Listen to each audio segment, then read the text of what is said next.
You ask Tiger to calculate. This deals with linear inequalities with one unknown. The final result is q equal or smaller than -1. Let's solve it step by step. Group all constants on the right side of the inequality. Add 1 to both sides.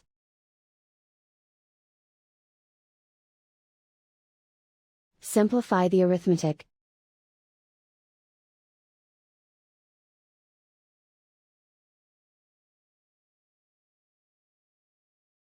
Isolate the q.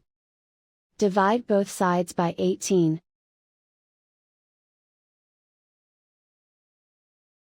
Simplify the fraction.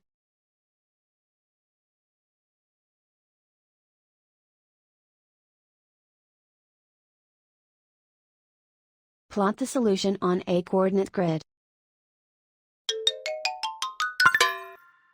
And so the final result is q equal or smaller than -1.